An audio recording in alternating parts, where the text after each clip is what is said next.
Here's the bottom plate. I have the piece of glass in a safe place so that it didn't get broken. And so you remove these screws, this pops out and you have access back here. And then there's a couple of nuts and washers here that hold this in. This is where the binding posts will bolt onto.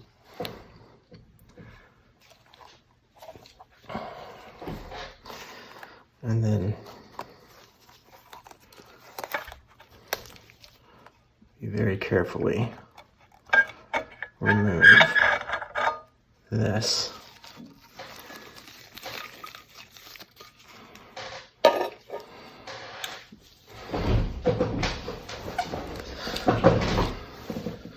Under normal circumstances, you would never take it apart like this because these components here are so delicate. They're just whisker hair wires, and it's very easy to screw something up here. But many of these devices don't work anyway, and so an attempt to fix them is pretty low stakes. So for this one, for example, we have an issue with, well, maybe it might just be a little bit, might just need a little bit of wiggling here, but you know, it needs to be set to 0. Yeah, this is a beautiful gauge.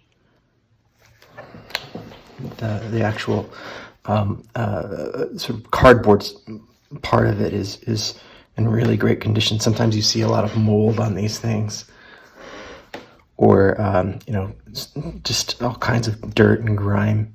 But this one was nice and sealed. Something that I just noticed is this felt gasket. These can get pretty nasty. Sometimes they'll soak up different kinds of disgusting things, and other times they just rot away, and that's what happened to this one. This one has just, over time, just rotted. It's from 1919 after all, so you can hardly blame it. And this is really easy to replace. I mean, as long as you have the shape of this profile, which of course we do, then it's just a matter of sort of cutting out a piece of felt that matches, and then you have a nice, really clean looking gauge with some really nice new felt that makes a nice seal. In particular, that's the interesting part. So I'll dig this out and clean it up a little bit. The wood itself doesn't really need refinishing. I wouldn't do that on this device. I would just give it a nice clean. I might risk putting a little bit of polish.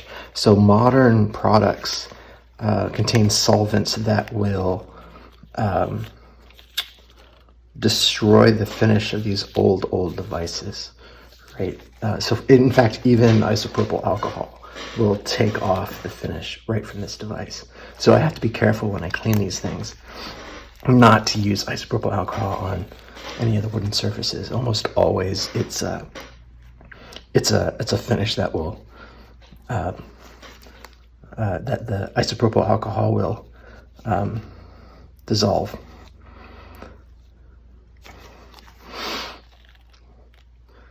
And you know, visual inspection, this thing looks really good. It started out in pretty good shape. It required, you know, really the only thing that was wrong with it was the finish of this brass, and of course it was dirty. So I refinished this housing, this brass here, and I think I can, in fact, I think I'm gonna see if I can make that look a little bit better than it does right now. But still, it looks pretty good. I kind of like that wear from these old devices. You know, they were used, they were in the field, and that's part of their charm, is that these things weren't just on a shelf.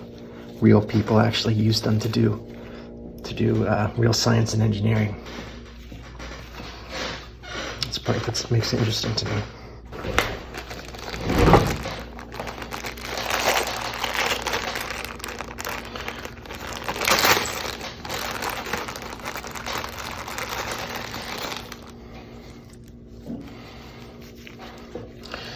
I refinished these as well. These were in pretty bad shape, actually. Polished these up. They turned out super nice. I'm very happy with that. But I think I can get even just a little bit better. I'm gonna do a little bit of an experiment here. I'm gonna put this to a side where it's not gonna get dirty or damaged. And I'm gonna take a look at these components.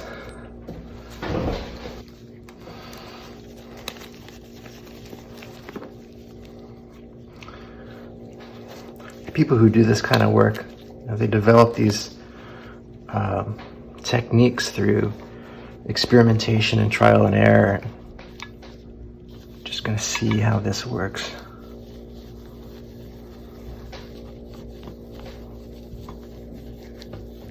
Oh, that looks so good. That looks so good. That's better than I thought it would be. So here what I'm doing is really quite unusual. This is, of course, made out of brass, and it was blackened through some process. Now, over time, that surface finish wore off, as it does, and so you end up with these nasty sort of spots right in the middle of where it sticks out or on the edge. That just doesn't look good. And that's what happened to this one. It significantly diminishes the beauty of the piece. So I carefully sanded it down.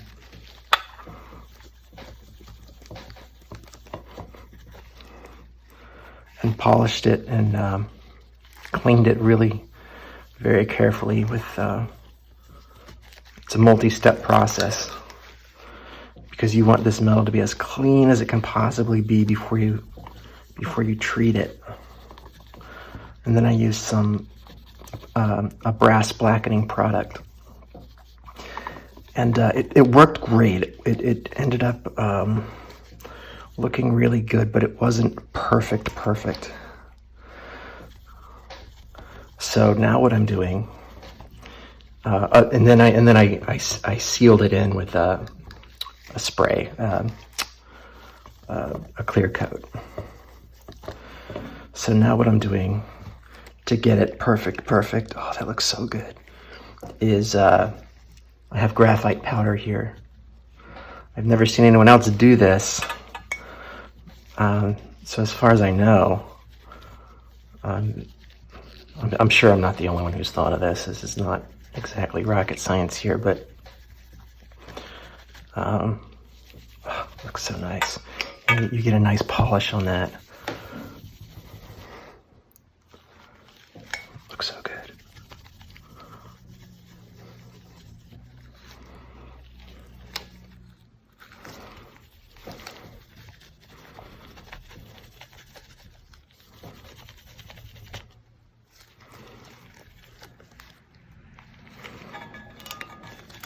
Of course, graphite powder is going to come off on your hands, so I'll have to hit this again with a little bit of clear coat, which will be not detectable.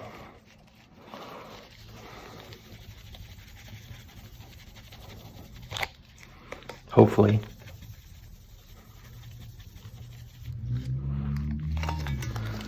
Oh, this is working so much better than I expected it to.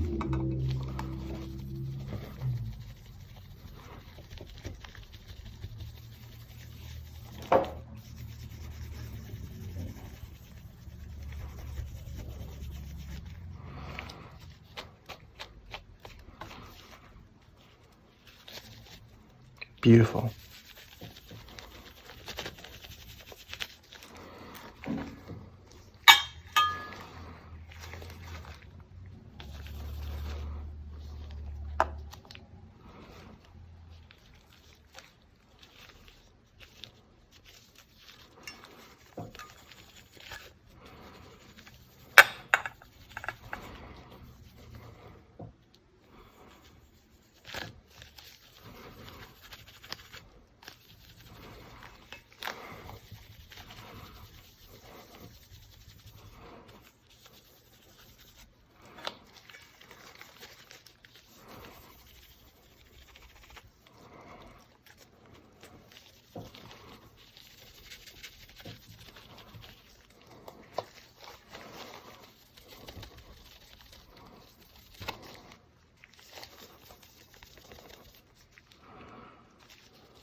It's also a good opportunity to get my fingerprints off of it. This one's a little stubborn.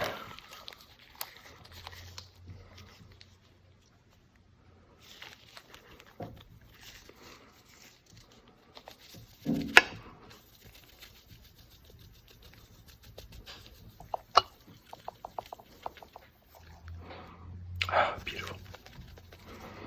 Looks so good.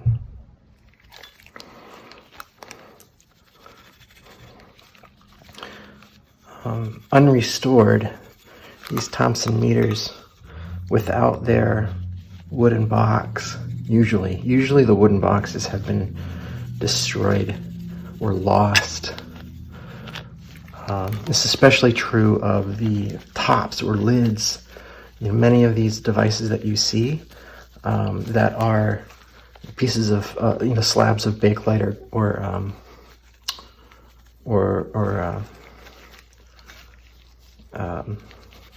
slabs of whatever it is they're made out of. They used to have wooden tops to them, and now the wooden tops are so rare that you wouldn't even think that, unless you knew better, unless you have been around and seen enough of them, you wouldn't think that they even came with any wooden top. It's so rare to find one. They're easy to make, and I almost never bother making them unless it's something that sort of closes with a lid and a latch. That's a different story, but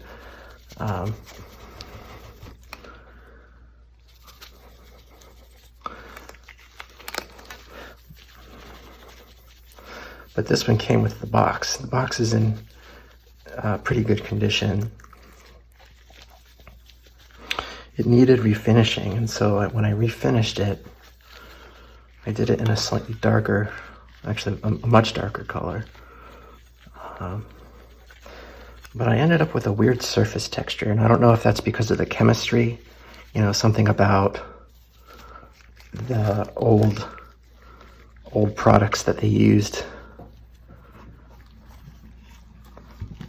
wasn't compatible with what I was using, or maybe I just used my product incorrectly. That's just as likely, I think. That looks so good.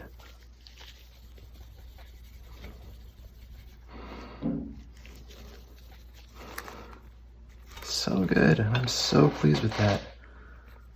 I'm so pleased with that. All right, now I just need to not put a fingerprint on it before I actually get it sealed in there.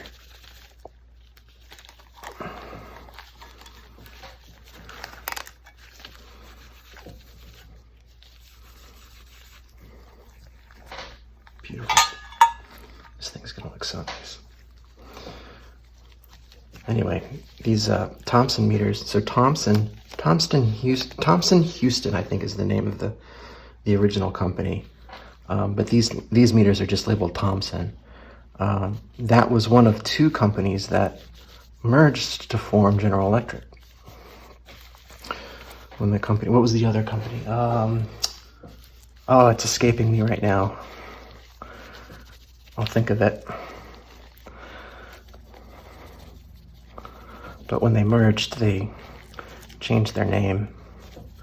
And so some of these meters, and in fact, even in some sort of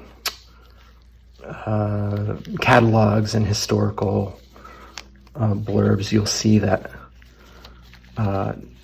there'll be some General Electric branding, or they'll say, Thomson's a subsidiary, or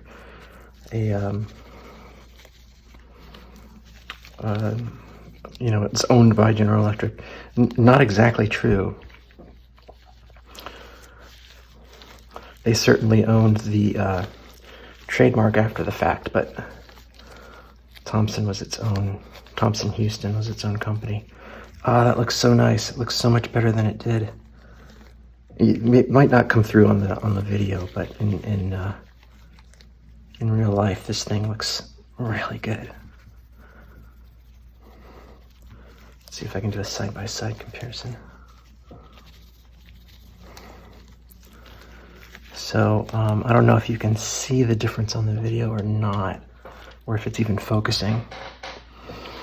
But this one, the black is not strictly opaque. You can see this brass color coming through, and it looks good. I would actually be happy with it just as it is.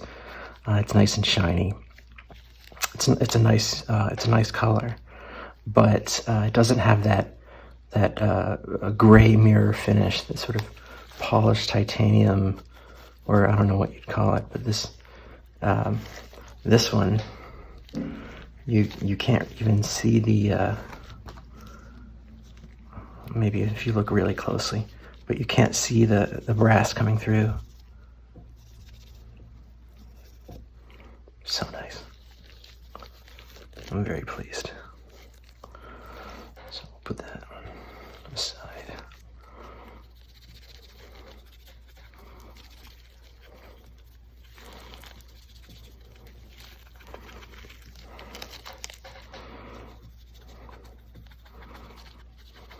I'll dig out the before photos of this thing. You'll see how much better it looks now. For any given device, for a device that needs no work whatsoever, I won't know that until I inspect it. So what I do is I clean them and I take them apart and make sure that they function the way that they're supposed to. And so for a device that doesn't really need any work, I'll spend about 4 hours cleaning it and inspecting it. Sometimes I'll preemptively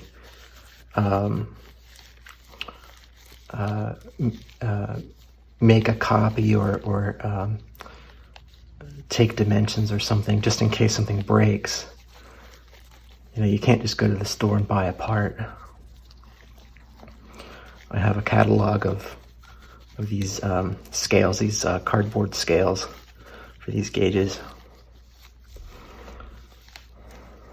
on my computer. Beautiful. Love it. Love it. Looks so good.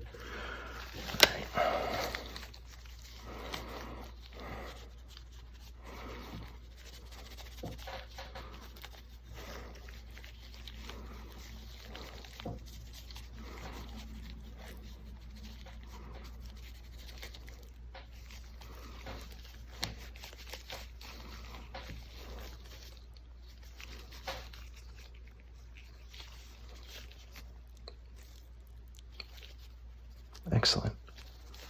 Excellent.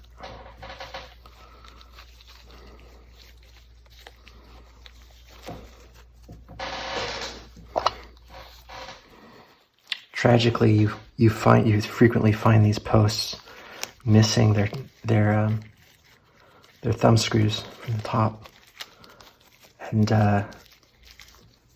that's really bad news.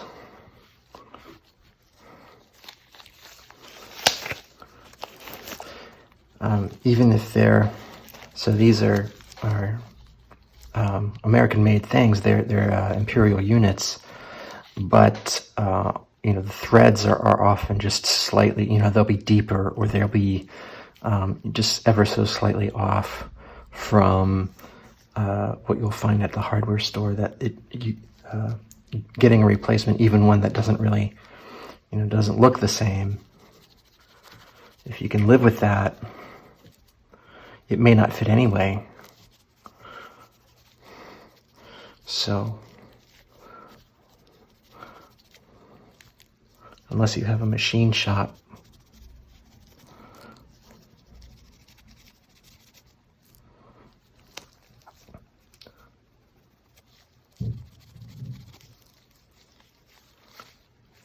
these old binding posts are in short supply, are hard to find. There's a guy on the internet who has his own business selling these antique, what's it called? Brass. I think it's just called brassbindingposts.com. Charges a little bit more than I'm willing to pay. It's certainly worth it, I think. But but I try to just avoid the problem altogether. That looks so nice. I love it. Love it. I think this thing's gonna look killer. Gorgeous. A part of me wants to keep it, but I just have too much. And I need to pare down. This would be a beautiful piece to keep though. Sometimes what I'll do, if I really like a piece and I want to keep it, I'll just post it for an amount that would console me if it was actually sold. I have a piece up right now that I have for almost $400, and I mean, it's, you can decide for yourself whether it's worth $400, but I hope it doesn't sell. I just love it. It's just a beautiful thing. But the fun, of course, the fun is actually doing the work and seeing it go from something that was pulled out of the trash, literally, to a beautiful piece that, like it was when it was new. That looks nice. That looks really nice. All right, you're gonna like this. All right, so these are not ready to be fitted back on the device yet. They need to be hit with some spray. And they need to be put somewhere where they won't be handled until that happens. So let me just find a nice spot for these. Oh, I almost forgot. I need to make this shape.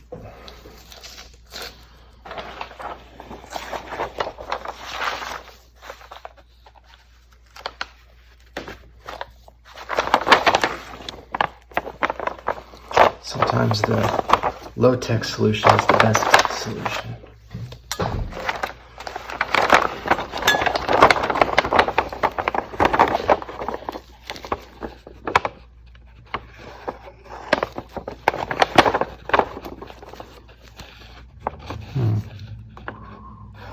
That wasn't great. There we go, that's better.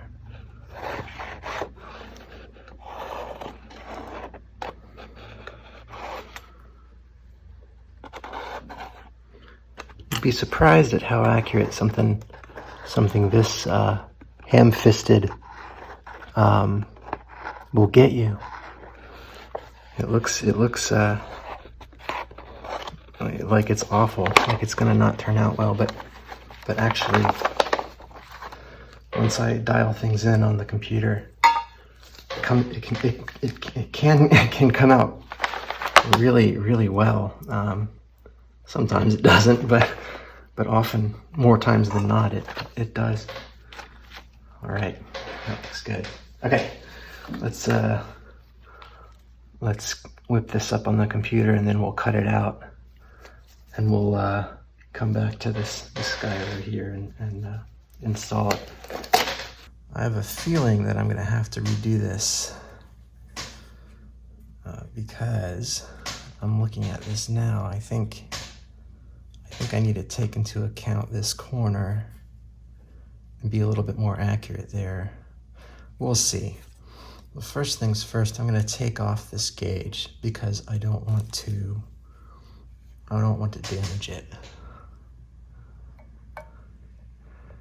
This is also why I preemptively try to make some kind of accurate copy of these gauges, because every now and then I do something stupid and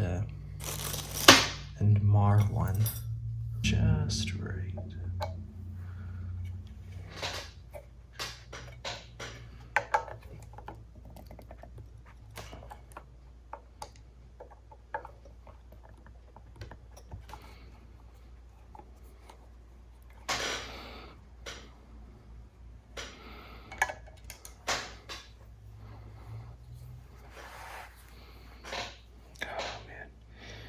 You have to be so careful with these.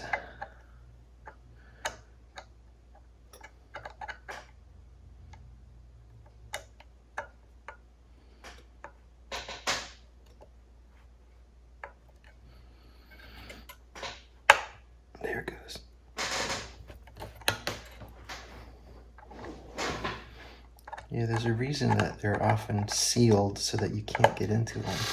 Because it's so easy to mess them up. Whew, that was tough. It can be tricky.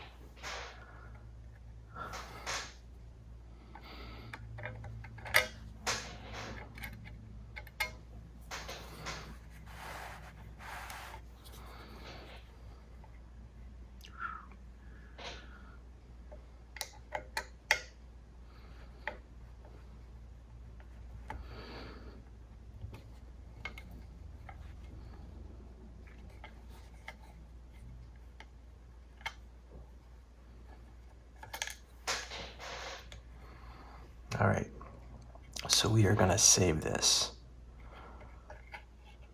not to ruin it. Put it someplace safe. That's this corner I'm worried about right here.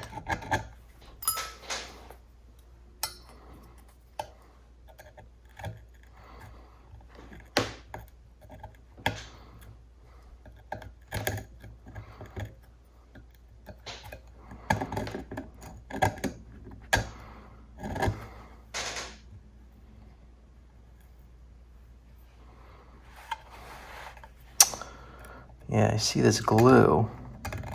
Who knows what that's made out of?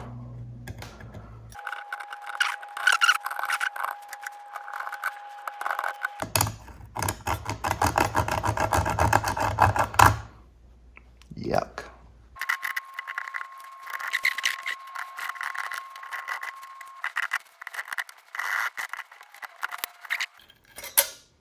Whoa, did you see that? That is how easy it is. It's a zero stop.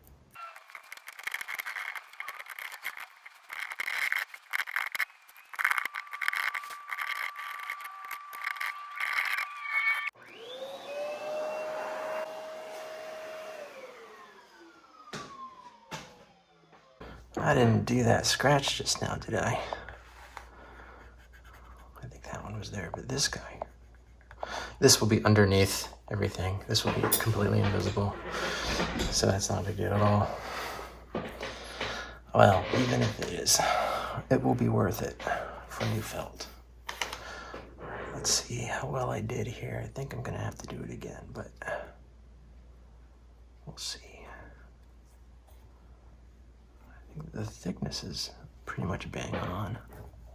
Look at how that sits in there. Beautiful. But it's this corner right here, that I'm worried about. Yeah, it wants to bunch up. Well, we might have gotten away with that. We might just get away with that. Man, lucked out. See what I mean? Ham-fisted. And it still worked just fine.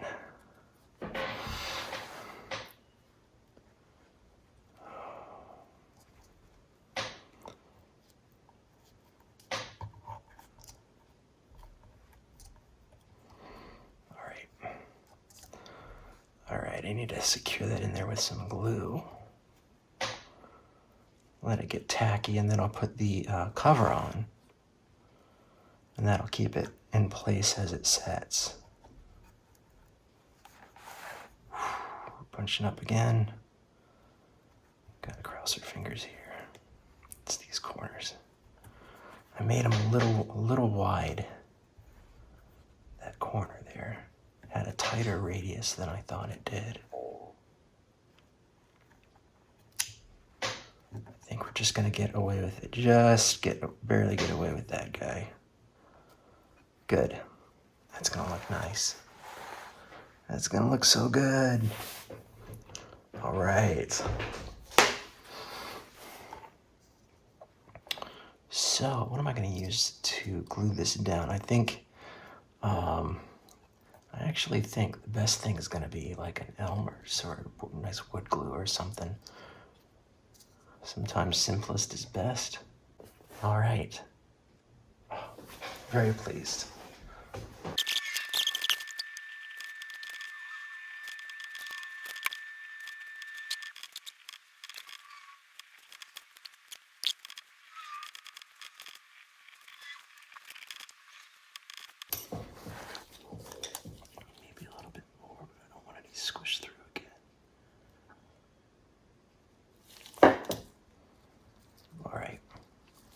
So the key is to keep it held together while it dries.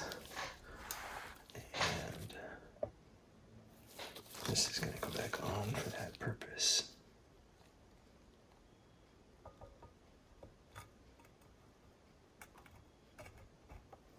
All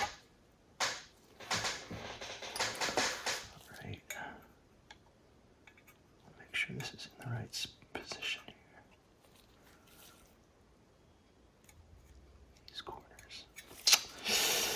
These corners just want to pop.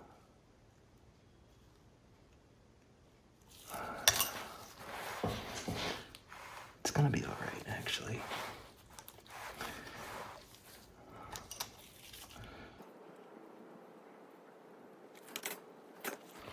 All right, that's gonna look so much nicer, in my opinion.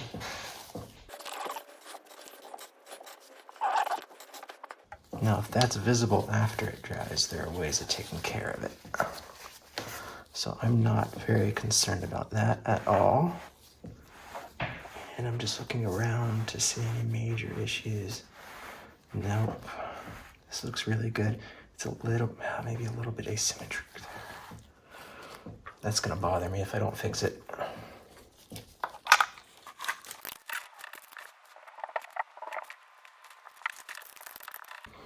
All right, that will dry overnight. It's gonna look so nice. And let's just pop these in here just to see what it's gonna look like for us there.